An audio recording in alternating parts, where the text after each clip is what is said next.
Hey guys, welcome to the Pearl. I just wanted to give you another update on another project I'm working on. This project I'm working directly under a grad student from CSU Monterey Bay, and he is the reason why I'm out here in the first place. So, you guys have probably been wondering, what the heck are drogues?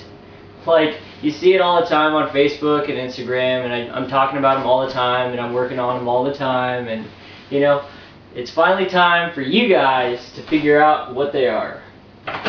So these are drogues. They're really simple little devices that can be made from parts at any hardware store.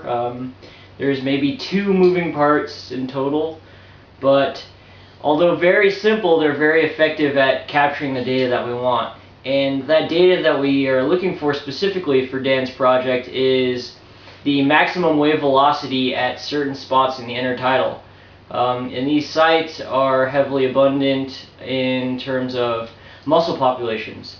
So to go more in depth on what the drogues do is there's a wiffle ball on a length of rope, and on the inside of this little PVC water pipe is a little rubber stopper that is actually a little piece of bike tubing.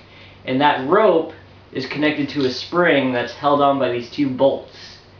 And we have a D-ring on some fishing hardware that actually gets bolted to the site. So what happens is we go out there and we bolt these guys to the ground, and then they're free to move around with waves. So as a wave hits, we can actually get the force of the wave to pull the ping pong ball in response, moving the little rubber stopper that's in there and giving us a reading. So what we do is we have all of these calibrated for a certain spring rate, and from that spring rate we can use some formulas to derive the actual wave velocity. But let me give you a close-up to just demonstrate what I'm talking about in terms of the drogue. So let me get one that's actually reset. So here's our wiffle ball, and inside there you can see that little rubber black piece. As the wave pulls, we actually get that rubber piece to slide, and now it's in a different position right there. So what we do is we go out into the field and we reset these at 0. This would be our 0 mark. And as the waves move throughout the day, we're able to capture the maximum pull, or the maximum wave velocity that is generated. And we at the end of each day, we actually go out and measure that and record the distance that the little rubber stopper has moved. And yeah, so although very simple, as you can see, it's just a little key ring with some hardware and some nylon bolts and a PVC pipe, and then there's a spring right in there on a string with some tubing and a wiffle ball.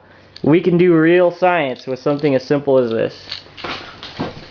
So let me get back in focus.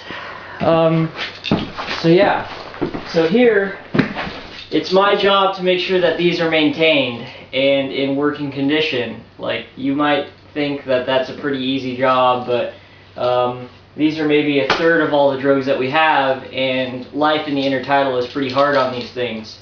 The D-rings, they rust and then they break, and ping pong, or the wiffle balls, they fall off, or the string gets broken, or the Sharpie mark gets worn down. And it's my job to make sure all of the drogues that we set out are maintained.